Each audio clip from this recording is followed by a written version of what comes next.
Biology की zero से शुरुआत कैसे करें? यानी बायोलॉजी का सिलेबस ही इतना बड़ा होता है, उसको कैसे तो कंप्लीट करें, कैसे उसको 3 से 4 बार रिवाइज़ करें, किस तरह से उसकी प्रैक्टिस करें। तो ये सारा कन्फ्यूज़न रहता है और इसके बारे में मेरे पास कई कमेंट भी आ रहे थे कि मैडम समझ में नहीं आता बायोलॉजी को कैसे पढ़ें? अभी जो फर्स्ट ग्रेड का पेपर हुआ है, इस बार पेपर का जो पैटर्न है आरपीएससी ने फिर बदल दिया। हर साल आरपीएससी के पेपर का पैटर्न चेंज होता है, कभी एनसीईआरटी, कभी यूजी लेवल, कभी पीजी लेवल। तो अब आपको इस पैटर्न को भी समझना होगा, तो इस वीडियो में हम आप यही बात करने वाले हैं कि किस तरह से अब आपको किस लेवल की पढ़ाई करनी है, किस तरह से आपको नोट्स बनाने हैं, कितने महीने तो आपको स्टडी करनी है, इसके बाद कितने महीने आपको रिवीजन करना है और प्रैक्टिस करनी है। तो ये सारी चीज़ें ही आप एक साथ जोड़कर कंप्लीट करने के बाद ही शायद आप बायोलॉजी का पेपर है वो अच्छे से कर पाओ, यानी बायोलॉजी की कोई भी एग्ज़ाम है वो क्लियर कर पाओगे। आरपीएससी जो फर्स्ट ग्रेड की एग्ज़ाम की जो तैयारी कर रहे हैं, खासकर ये वीडियो उन स्टूडेंट के लिए, इसके अलावा आप आरपीएससी फर्स्ट ग्रेड के अलावा आरपीएससी सेकंड ग्रेड की भी तैयारी कर रहे हो और 11th स्टैंडर्ड वगैरह की तैयारी कर रहे हो जिसमें आप बायोलॉजी पढ़ते हो, तो ये वीडियो उन सब स्टूडेंट के लिए भी हेल्पफुल है। तो वीडियो पूरी देखिएगा, पूरी अच्छे से स्ट्रेटजी समझिएगा। मैं आपको आज यही बताने वाली हूँ कि कैसे मैंने इस तरह से इसके सिलेबस को कंप्लीट किया था, कैसे अपनी पढ़ाई की थी, कहाँ से आपको बायोलॉजी की शुरुआत करनी चाहिए। तो हेलो फ्रेंड्स, मैं नीतू सिंघल अपने YouTube channel Divya biology classes में आपका स्वागत करती हूँ। तो सबसे पहले मैं आपको बताती हूँ फ्रेंड्स, यहीं से शुरू करते हैं कि बायोलॉजी को आपको कैसे स्टार्ट करना है, यानी जीरो से इसकी शुरुआत कैसे करें। सबसे ज़्यादा इम्पोर्टेंट होता है हमारे लिए कि इसमें हमारे इंटरेस्ट पैदा करना। हालाँकि हम जो स्टूडेंट कंटिन्यू पढ़ रहे हैं, जिन्होंने अभी बीएससी, एमएससी की है, उनमें तो फिर भी उनको इंटरेस्ट आ जाता है, लेकिन जिनको एक गैप हो जाता है, एक टाइम हो जाता है, तो अगर उनका पढ़ाई से है जो थोड़ा-सा टच छूट जाता है, तो उन लोगों को थोड़ी-सी ये प्रॉब्लम आ जाती है। तो इसके लिए आप क्या कर सकते हैं, सबसे पहले आपको बायोलॉजी की स्टार्ट जो करनी है, तो जैसे आप चाहे फर्स्ट ग्रेड की तैयारी कर रहे हो, सेकंड ग्रेड की तैयारी कर रहे हो, आप किसी भी एग्जाम की तैयारी कर रहे हो, सबसे इम्पोर्टेंट होता है, सबसे पहले आप सिलेबस है उसका प्रिंट निकलवाइए। यानी आप पहले सिलेबस को प्रिंट निकलवाइए और सिलेबस को 2 से 3 बार आप अच्छे से पढ़ लो, ठीक है? फिर उसके बाद बायोलॉजी की तैयारी करने के लिए आपको एनसीईआरटी की बुक है वो पढ़ना ज़रूरी है। यानी 1 बार 2 बार आप उसकी अच्छे से रीडिंग लगाओ, साथ में उससे जो भी टॉपिक आपके दे रखे हैं उनके नोट्स बनाओ। अब आप कहोगे कि मैडम इस बार जो पेपर आया था उसमें एनसीईआरटी से बहुत कम आया था और उसमें बीएससी लेवल का बहुत ज़्यादा आया था। तो फ्रेंड्स प्रॉब्लम ये नहीं है कि इस बार एनसीईआरटी से आया है, किसी बार बीएससी लेवल का आया है, किसी बार एमएससी लेवल का आया है। क्योंकि सिलेबस जो हमारा दे रखा है एग्जामिनर क्वेश्चन उसी में से ही हमें पूछता है। बस हमारे साथ प्रॉब्लम ये होती है कि हमारे कंसेप्ट क्लियर नहीं होते, हम पूरा जो क्राइटेरिया जहाँ से पढ़ना चाहिए उसका हम नहीं पढ़ पाते हैं। मैंने भी इस बार के पेपर का एनालिसिस किया है, तो मैंने देखा है कि इस बार बीएससी लेवल का जो मैटर है वो ज़्यादा था, ठीक है? लेकिन इसमें क्या है कि जो आपका मैटर आया है, आप जैसे आप एनसीईआरटी तो आपको फिर भी पढ़नी ही पड़ेगी। हो सकता है इस बार एग्जामिनर का मूड फिर चेंज हो जाए और इस बार एनसीईआरटी को पूरा आपका बेस बना कर पेपर दे दे, जैसे हमारे टाइम पे दिया था। उससे दो पहले वाले जो पेपर था उसमें एनसीईआरटी को उन्होंने इतना फोकस नहीं किया था, लेकिन 2025 वाले पेपर में उन्होंने पूरी तरह एनसीईआरटी को फोकस किया था। इस बार वाला जो पेपर हुआ था उसमें वापस से उन्होंने बीएससी लेवल को और एमएससी लेवल को फोकस कर दिया था। तो इसके लिए आपको तीनों लेवल यानी तीनों जो स्तर हैं उनमें आपको जो बैलेंस बनाकर चलना होगा। तो इससे जैसे आपको सबसे पहले आपको बताऊं बायोलॉजी की जो जीरो से शुरुआत करनी है, तो सबसे पहले जो भी टॉपिक आपके एनसीईआरटी में आपके सिलेबस से मैच करते हैं, उन जो टॉपिक हैं उन टॉपिक को सबसे पहले आपको पढ़ना है। किससे? एनसीईआरटी से। यानी एनसीईआरटी से ही आपको पढ़ाई की शुरुआत करनी है, तो रीडिंग लगानी है आपको एनसीईआरटी से लगानी है। एनसीईआरटी से कम लाइन टू लाइन 2 बार रीडिंग लगा लो आप पहले, फिर उसके आप नोट्स बना लो, ठीक है? इस तरह से आपको 1 से 2 महीने के अंदर 2 महीने के अंदर आपकी जो एनसीईआरटी है पूरी कंप्लीट हो जाएगी। और जो नोट्स बनाओगे आप हमेशा फ्लो चार्ट या डायग्राम के माध्यम से नोट्स बनाना। डायग्राम से भी ज़्यादा मेरे हिसाब से तो फ्लो चार्ट और लाइन जो होती है टेबल के हिसाब से है, वो नोट शॉर्ट नोट्स के रूप में बनाना। मतलब इतने ज़्यादा लेंथी भी नहीं हो सकते हैं और इतने ज़्यादा आपको थोड़ा-सा इतने भी शॉर्ट नहीं हो कि आप पढ़ने में ही आपको समझ में नहीं आए कि लास्ट टाइम आपको क्या पढ़ना है। वो एक पेपर वाले नोट्स आप लास्ट में भी बना सकते हो, लेकिन आप ऐसे नोट्स बनाना जिनको आप बार-बार रिवाइज़ कर सको। तो आप अभी से शुरुआत सबसे पहले बायोलॉजी में शुरुआत करनी है, तो आपको ऐसे ही शुरुआत करनी होगी। आपको सबसे पहले एनसीईआरटी ही पढ़नी होगी। फ्रेंड्स मैं खुद बता दूँ आपको कि मैंने जब तैयारी की थी तो 6 महीने मैंने केवल बायोलॉजी को ही पढ़ा था। और उस बायोलॉजी में जो मैंने पढ़ा था उसमें मैंने पहले एनसीईआरटी से नोट्स बनाए थे, यानी जो टॉपिक मेरे एनसीईआरटी में दे रखे हैं उन टॉपिक्स को पढ़ा, फिर उनसे मैंने नोट्स बनाए थे। फिर उसके बाद जो बीएससी लेवल के टॉपिक थे मेरे, वो बीएससी लेवल की जो बुक थी उन बुक से मैंने उनको पढ़ा, एनसीईआरटी से पढ़ा, एलन शीट से पढ़ा, उन तीनों से मिला के मेरे नोट्स बनाए थे। इसके अलावा जो एमएससी वाला जो मैटर था वो मेरा, उसमें मैंने एनसीईआरटी से जो टॉपिक उसमें मिल रहे हैं उनको एनसीईआरटी से पढ़ा, एलन शीट को भी मिलाया, फिर एमएससी में जो बुक चलती है, जो भी मेरे टॉपिक की बुक थी उन बुक को मैंने मिला के फिर उनसे अपने नोट्स बनाए थे। तो इस तरह से आपको एक लेवल के नोट्स हैं वो तैयार करने हैं। यानी बीएससी लेवल का जो आपको मैटर है उसको बीएससी लेवल के नोट्स है, एमएससी लेवल का लेवल है उसके एमएससी लेवल के नोट्स बनाने हैं। यानी आपको कहीं पर भी चूक नहीं करनी है, कोई गलती नहीं छोड़नी है, क्योंकि एग्जामिनर का कोई भरोसा नहीं, कभी कोई पेपर किस तरह का पैटर्न दे दे पेपर में, कभी किस तरह का पैटर्न आप पहचान ही नहीं सकते हैं। बस आपको एक ध्यान रखना है कि जब भी आपको शुरुआत करनी है एनसीईआरटी से शुरुआत करनी है, यानी इससे आपका जो फाउंडेशन है तैयार होगा। और एनसीईआरटी से जब आप पढ़ते हो तो आपको समझ है वो विकसित होती है, आपके कॉन्सेप्ट हैं वो क्लियर हो जाते हैं। तो पहले 1 से 2 बार एनसीईआरटी पढ़ो, साथ में एनसीईआरटी के नोट्स बना लो। 2 महीने के अंदर आपको कंप्लीट करनी है पूरी एनसीईआरटी, जो भी आपके टॉपिक दे रखे हैं। फिर एनसीईआरटी को पढ़ने के साथ आपको एलन शीट को भी उनके साथ ही पढ़ना है, क्योंकि एलन शीट से इस बार भी आपको लग रहा होगा कि क्वेश्चन कहाँ से आए, लेकिन एलन शीट जो ओल्ड वाली थी 2020 वाली जो एलन शीट चलती थी हमारे, वो मेरे पास है, उनसे मैंने देखा था कि बहुत सारे जो क्वेश्चन है वो वहां से मैच कर रहे हैं। तो आपको एलन शीट को भी पढ़ना है, ठीक है। तो एनसीईआरटी प्लस एलन शीट दोनों को मिला के फिर आपको नोट्स बनाने हैं, ठीक है। आप इस तरह से अपने जो सीनियर सेकेंडरी लेवल के हैं नोट्स है वो तैयार कर लो। फिर हम बात करेंगे, हमें बात तैयारी करनी है बीएससी लेवल के नोट्स की, ठीक है। तो आप सोच रहे हो कि केवल मैं बुक से पढ़ लूँ, तो बुक से पढ़ने से आपका कोई काम नहीं होगा। बुक के अलावा आपको अपने नोट्स खुद से तैयार करने होंगे, तभी आपकी समझ भी विकसित होगी और आप उनको पढ़ने में फिर आगे के 6 महीने जब आप रिवीजन करोगे तब आपको बहुत आसानी रहेगी। तो आप ये फिक्स कर लो कि इन 6 महीनों में मेरे को केवल स्टडी करनी है और मेरे नोट्स तैयार करने हैं। इसके साथ मैं बताऊंगी कि इनके बीच बीच में आपको रिवीजन भी कैसे करना है। तो फिर आप बीएससी लेवल की जो नोट्स है वो तैयार करो। हाँ, इससे पहले आप ध्यान रखो कि अभी जो 2026 वाला पेपर हुआ है, 2025 वाला जो पेपर था, 2022 वाला पेपर और 2020 वाला पेपर, ज्यादा भी नहीं तो इन 3 या 4 पेपर है उनको एक साथ लो। इन पेपर को पीवाईक्यू को पहले सॉल्व करो। आप देखो कि आपका कौन सा पार्ट है वो ज्यादा वीक आ रहा है। जो न्यू स्टूडेंट है उनके लिए तो सब कुछ ही कमजोर होगा, तो वो एक बार पीवाईक्यू करके एनालिसिस कर सकते हैं कि मेरे किस तरह के क्वेश्चन आ रहे हैं, ठीक है। फिर आप जैसे ही जो टॉपिक आप तैयार करते हो फिर उसके जितने भी क्वेश्चन आ रहे हैं पीवाईक्यू पेपर्स में उन क्वेश्चन को हल करने की कोशिश करो। जो मैटर आपको नहीं मिल रहा है उसे ढूंढो और उससे को अपने नोट्स में ऐड करने की कोशिश करो, ठीक है। ये आपको इस तरह से करना है। और जो ओल्ड स्टूडेंट है उन्होंने ऑलरेडी आपके नोट्स बना रखे हैं, फिर और जहां भी आपकी कमी रह रही है तो आप उन पॉइंट्स पर ज्यादा फोकस करने की कोशिश करो। आपको लगता है कि एनसीईआरटी मेरी अच्छे से तैयार है लेकिन मेरा बीएससी लेवल का कमजोर है, तो आप बीएससी लेवल पर आप फोकस करो। आपको लगता है कि एमएससी लेवल वाला एमएससी लेवल वाला जो मैटर है वो मेरा ज्यादा कमजोर है, तो आप उसको फोकस करो। लेकिन तैयार आपको तीनों लेवल का है, वो तीनों के मैटर है वो तैयार करने हैं।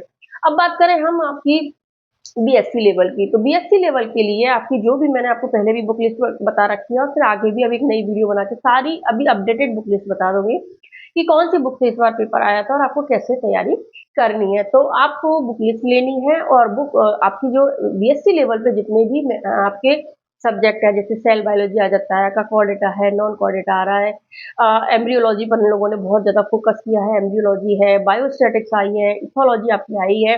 तो ये जो भी मैटर आपका बीएससी लेवल का है उसको बीएस एनसीईआरटी से तो आपको पढ़ना ही है। जो भी मैटर आपका टॉपिक है वो साथ में आपको बीएससी लेवल के बुक से लेकर आपको नोट्स तैयार करने। और ऐसा नहीं है कि भर भर के आपके 2-4 नहीं हो, एक केवल एक जो टॉपिक है उसकी केवल एक बुक लेना उससे और एनसीईआरटी के एलन शीट से मिला के आप अपने नोट्स तैयार कर लेना। तो इस तरह से आप तैयारी करोगे तो आप बहुत अच्छे डीपली और अच्छा सा मैटर है वो तैयार कर पाओगे। तो इस तरह से आप बीएससी लेवल का तैयार करो। साथ में फिर आप जो बुक आप पढ़ रहे हो वो जो उनकी जो भी आप टॉपिक तैयार करते हो उसके पीवाईक्यू आप सॉल्व करो, तो आपको पता चल जाएगा कि आपकी कहाँ कमी रह रही है। इसके अलावा आप क्या कर सकते हो कि जो यूथ पब्लिकेशन वाली बुक आती है, मैंने आपको पहले भी बहुत बार बोला था लेकिन मैं आप लोगों को पता नहीं सही लगा या नहीं, लेकिन जो यूथ पब्लिकेशन की बुक आती है उसमें से इस बार भी काफी क्वेश्चन फंसे हैं वापस से। हालांकि पिछली बार हमारा एनसीईआरटी लेवल का पेपर था तो कम क्वेश्चन आए थे, लेकिन इस बार यूथ पब्लिकेशन की बुक से वापस से काफी क्वेश्चन फंसे हैं। तो आपको जो भी टॉपिक आप तैयार करो फिर उसको आप यूथ पब्लिकेशन की बुक से आप उसके एमसीक्यू पीवाईक्यू है उनको सॉल्व करो। और उनको सॉल्व करने के बाद अगर आपको ऐसा लगता है कि जो एक्स्ट्रा मैटर है तो आप A4 साइज का एक पेपर लो साथ में, और A4 साइज का जो पेपर है उस पेपर पे वो जो भी एक्स्ट्रा पॉइंट है उनको लिख के चले जाओ, तो ताकि आपको बाद में जब रिवाइज करो तो आपको पढ़ने में परेशानी नहीं होगी। क्योंकि आपको देखना पिछली बार भी आए थे और इस बार भी बोल रही हूँ, परम्यूशन की बुक जो एमसी की बुक आती है उससे काफी क्वेश्चन है वो इसमें फंसते हैं हमारे आरपीएससी फर्स्ट ग्रेड में। ठीक है, तो तैयारी आपको आरपीएससी फर्स्ट ग्रेड वालों को करनी है और सेकंड ग्रेड वालों को भी इस तरह से ही तैयारी कर रही है, क्योंकि आप लोगों का बीएससी लेवल तक का मैटर सेम ही होता है। अब बात करेंगे हम एमएससी लेवल की, और एमएससी लेवल के आपको आरपीएससी फर्स्ट ग्रेड के जो स्टूडेंट हैं उनके लिए ही है। तो आपको क्या करना है, एनसीईआरटी में जो आपके टॉपिक दे रखे हैं पहले उनको देखो, फिर उसके बाद आप एमएससी लेवल की जो बुक्स है, जैसे आप बात करोगे जैसे इकोलॉजी है, इकोलॉजी के लिए आप पीडी शर्मा की बुक लोगे। पीडी शर्मा की बुक से काफी क्वेश्चन इस बार भी फंसे हैं।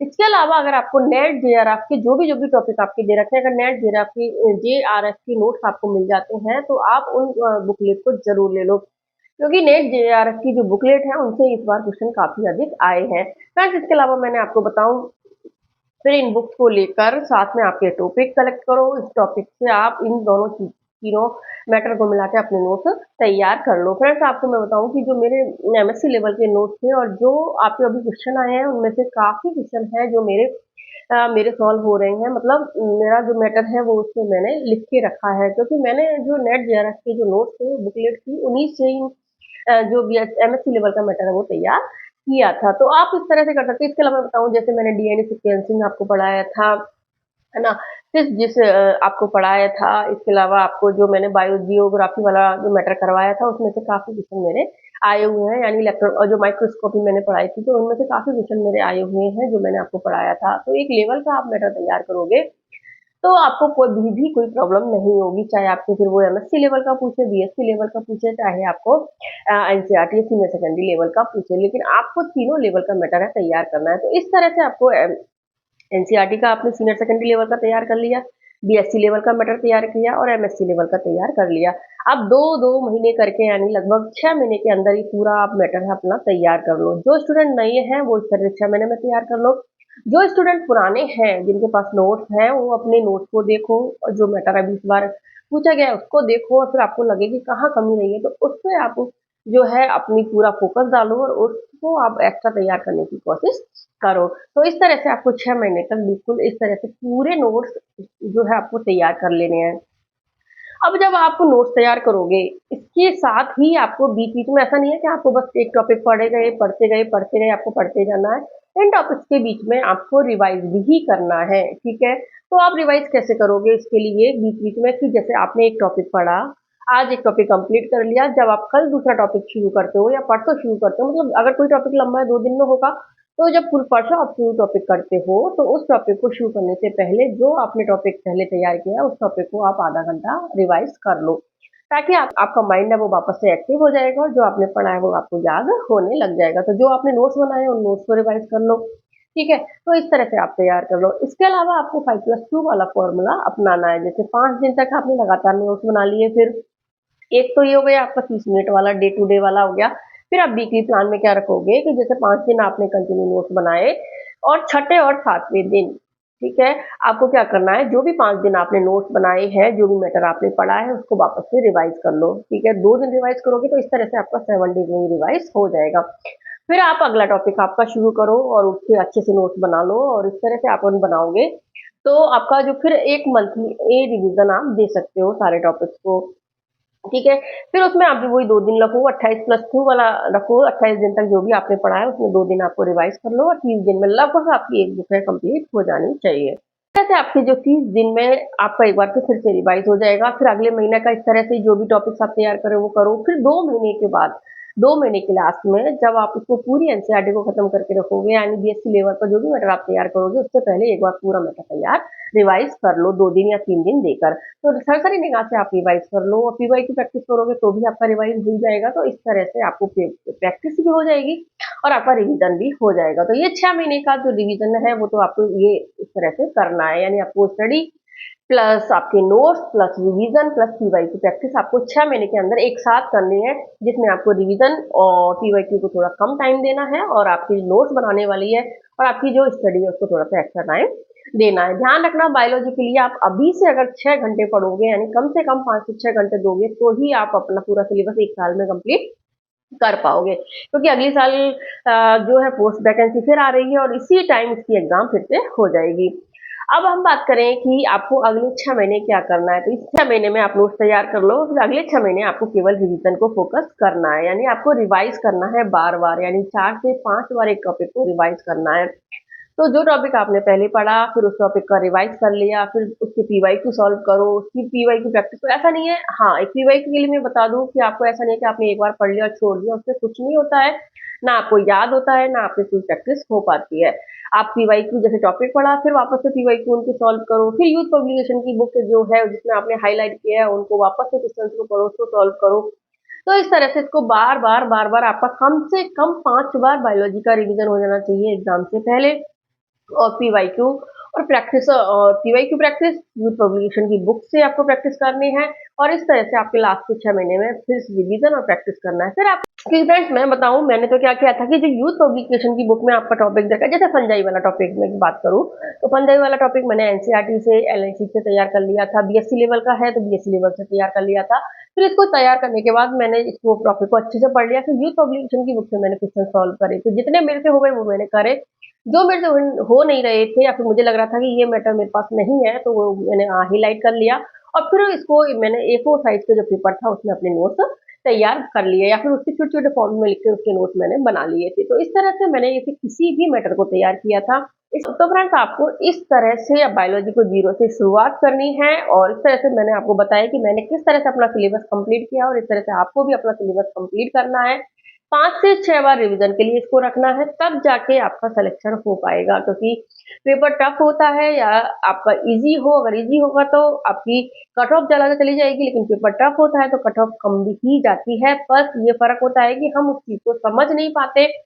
जो एग्जामिनर का माइंड है हमें अब पढ़ना होगा, माइंडर को पढ़ने के बिना हम कुछ नहीं कर सकते। अगर हम एक ही चीज़ पे सोच के रह जाए कि बस हम या तो एनसीईआरटी तैयार कर लें, बीएससी का तैयार कर लें, एमएससी का, ऐसा कुछ नहीं है। जितने टॉपिक दे रखे हैं उसमें आपका एमएससी लेवल का भी तैयार करो, बीएससी लेवल का तैयार करो, और एनसीईआरटी वाले टॉपिक के लिए एनसीईआरटी भी आपको पढ़ना है। तो इस तरह से अगर आप तैयारी करोगे तो आपका सिलेक्शन जरूर होगा, बायोलॉजी में आपके अच्छे से अच्छे मार्क्स आपके आ जाएंगे। कैसे आपको पढ़ना है, जो मेरी रिवीजन स्ट्रेटजी थी, जो मैंने नोट्स बनाए थे, किस तरह से मैंने बायोलॉजी की शुरुआत की थी, किस तरह से बायोलॉजी को मैंने पूरा कंप्लीट किया था, वो मैंने आपके साथ शेयर कर दिया है। तो अब मैं सोचती हूँ कि आपको ये वीडियो बहुत हेल्पफुल लगी होगी, और इससे आपको भी आगे फायदा होगा। तो अगर वीडियो अच्छी लगी हो तो प्लीज वीडियो को लाइक करो, चैनल को सब्सक्राइब कर लो, और भी लोगों को शेयर करो ताकि उससे भी इनका फायदा, ताकि आप उनको भी इसका फायदा मिल सके। फिर मिलते हैं एक नई वीडियो में। Bye bye, thank you.